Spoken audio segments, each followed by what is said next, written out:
Hi everyone, welcome back to Flavour Fridays. My name is Emma and today I'm going to make Japanese soufflé pancakes. If you want to get notified for all of our new videos, make sure you hit the bell.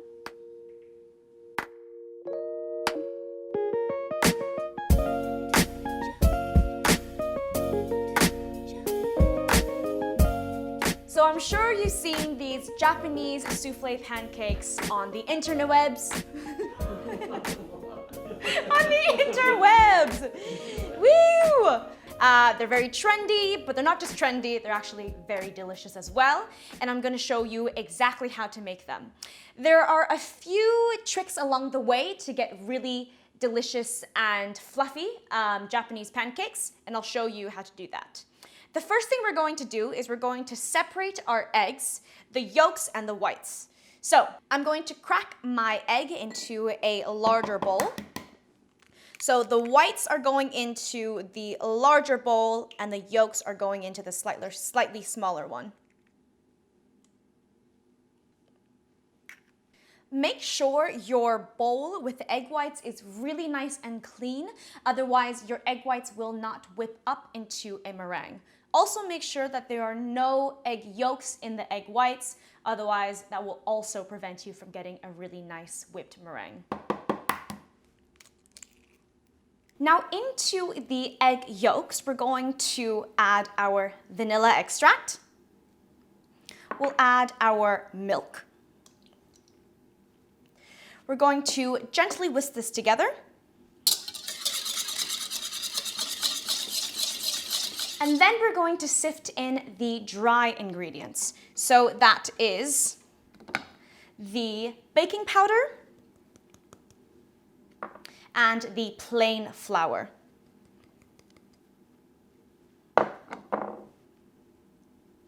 You want to sift your dry ingredients so that you don't get any clumps in your pancake batter. And then whisk again. You want a nice smooth mixture like this, and be careful not to overmix because you don't want the flour to develop any gluten. You want the pancakes to stay really nice and soft. Now it's time to whisk our egg whites. With a very clean whisk, I'm going to start whipping air into the egg whites. Now a trick that I use is to slightly tilt the bowl and then knock the whisk back and forth against opposite sides of the mixing bowl. Now that your egg whites are a bit more frothy, you can add in your sugar. Now I'm adding around 2 tablespoons. The sugar helps the egg whites develop into a meringue, so they stay really nice and whipped. At this point, some recipes also often call for a small squeeze of lemon juice or cream of tartar, and that just helps the meringue stabilize. I've made it with and without, and it works both ways. Now continue whipping your egg whites. Now you want to continue whipping your egg whites until you get nice soft peaks. I've been whipping for around 5 minutes and it's still not quite there yet, so continue whisking. If your arm muscles are hurting, that means you're doing it right. Keep on going. You know your egg whites are ready when you lift up your whisk and it forms a really nice soft peak like this. The ultimate test, which is also the most dangerous, is you can flip the bowl over your head, and I really hope this doesn't fall all over me.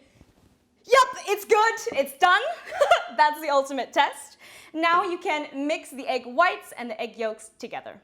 To incorporate the egg whites with the egg yolk mixture in a way that doesn't take away all of that effort you just put into whipping those egg whites, you want to add a small amount, maybe just a spatula full, into the egg yolk mixture, and then you can just mix that together into a nice even mixture. Don't be afraid to whip some of the air out at this point.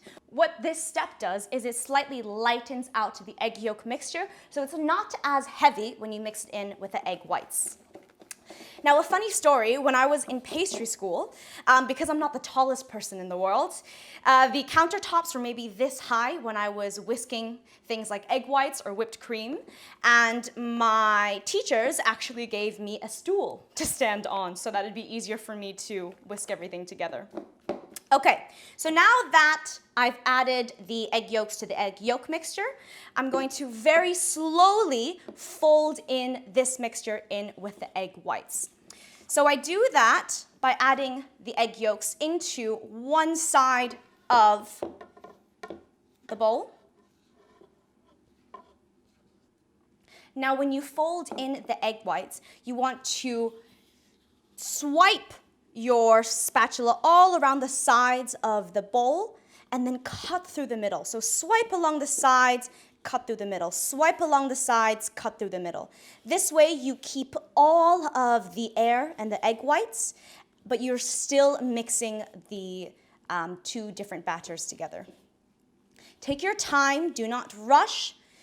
You want the soufflé pancakes to be really nice and light in the end. So I'm turning the bowl at the same time and just gently folding the ingredients together. So in the end, you should get a nice, even mixture that looks just like this. And now we're ready to cook the pancakes. I'm going to cook the Japanese soufflé pancakes in a non-stick frying pan. You want a lid or a plate or a bowl that covers the frying pan to create some steam. I'm bringing this up to a medium-low heat, and I'm going to add a small squeeze of just normal vegetable oil, and I'm going to use a tea towel to evenly distribute the oil around the frying pan. Now I'm using ring molds today. Ring molds will help me create a really nice tall soufflé pancake. However, if you don't have these at home, you don't have to use a ring mold. And if you still want that circular shape and you don't have a ring mold, you can also cut a small mold with some tin foil and parchment paper, and that's a really nice substitute to this.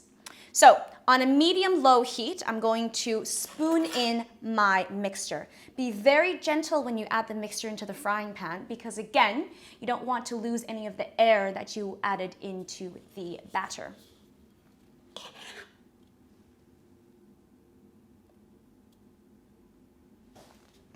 Now, to create some steam in the frying pan, I'm going to add a very small splash of water just in the frying pan, and then I'm going to cover it with the lid and let it cook for around 3 to 5 minutes until the batter has slightly set. Once you've covered your pancakes, resist the temptation to lift the lid because you really don't want any of the steam to escape.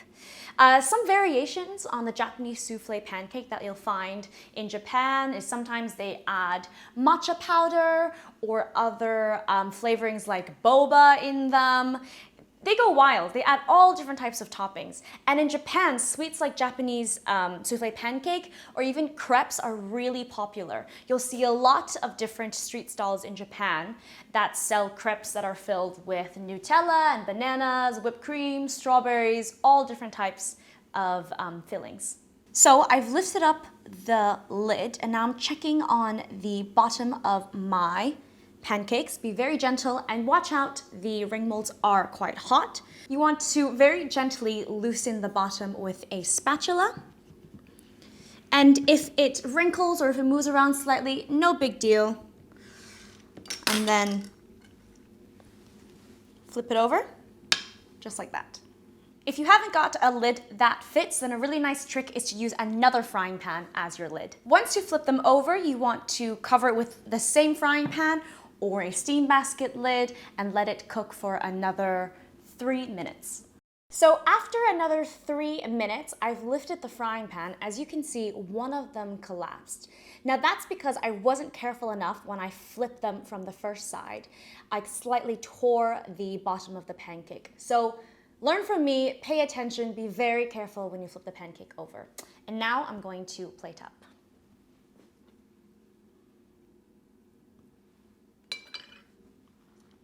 Using a spatula like this or even a knife, you can wiggle it around the ring mold to release it.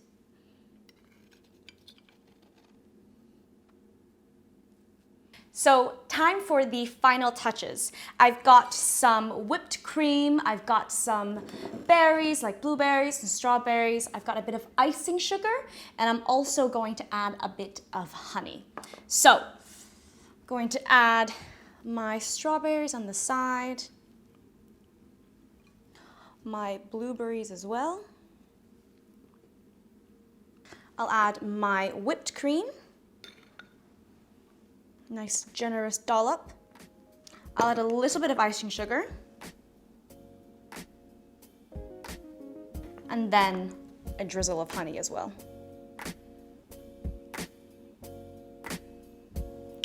And there you go. That is your Japanese soufflé pancakes. I want to know in the comments below, what is your go-to pancake topping and what type of pancake is your favorite pancake? Crepes, thin pancakes, British style pancakes, American pancakes, or Japanese soufflé pancakes? Let me know in the comments below. Time to taste my soufflé pancakes. I think this is the first video I've made that I'm using a knife and fork to eat. So let me get a bit of blueberry, a bit of pancake.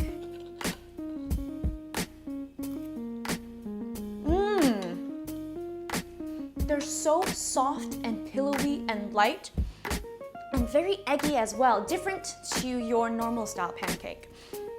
If you've liked all of this soufflé madness, then don't forget to like, comment, and subscribe, and I'll see you next time on Flavour Fridays.